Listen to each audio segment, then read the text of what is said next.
2019 সালে সাঁথিয়া উপজেলার সোনাতলা, কাশীনাথপুর ও কুমিরগাড়ীতে প্রায় 10,000 বিশিষ্ট 3টি মা ও শিশু কেন্দ্র নির্মাণের উদ্যোগ নেয় সরকার। কেন্দ্র 3টি হস্তান্তর করা হয় জেলা পরিবার পরিকল্পনা কার্যালয়ের কাছে। কিন্তু কেন্দ্রগুলো চালু হলেও প্রয়োজনীয় জনবল, ঔষধ ও যন্ত্রপাতির সংকটে মানসম্মত স্বাস্থ্যসেবা থেকে বঞ্চিত হচ্ছেন। 2টি কেন্দ্রের বর্তমানে 10টি পদের বিপরীতে কর্মরত আছেন মাত্র 3 জন করে, আর অপর একটি কেন্দ্রে কর্মরত আছেন 2 জন।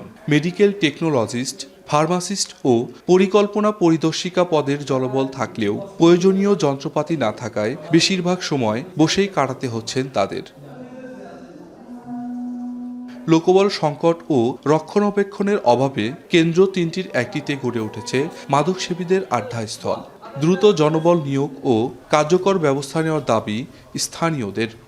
এত সুন্দর হাসপাতাল থাকার পরেও আমরা কোনো সেবা পাচ্ছি না, এর চেয়ে বড় দুঃখ আর আমাদের পৃথিবীতে নাই।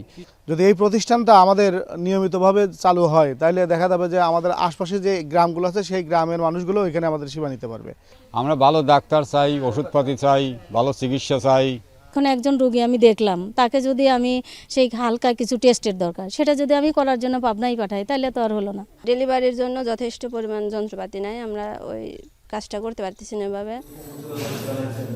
জনবল সংকট সহ সব সমাধানের কথা ঊর্ধ্বতন কর্মকর্তাদের জানানো হয়েছে বলে জানান জেলার পরিবার পরিকল্পনা কার্যালয়ের এই কর্মকর্তা। আশা করতে পারি যে এই জিনিসগুলো যখন হয়ে যাবে, সমাধান হবে, জনবল দেওয়া হবে এবং যন্ত্রপাতি এবং ওষুধপত্র রিএজেন্ট যখন পাবো তখন আমরা ভালো সার্ভিস ইনশাল্লাহ দিতে পারবো। অচিরেই মা ও শিশুর কেন্দ্রগুলো প্রয়োজনীয় জনবল নিয়োগের পাশাপাশি ঔষধ ও যন্ত্রপাতি সরবরাহ হবে, এমনটাই প্রত্যাশা এলাকাবাসীর। মাসুদ জানা, এখন পাবনা।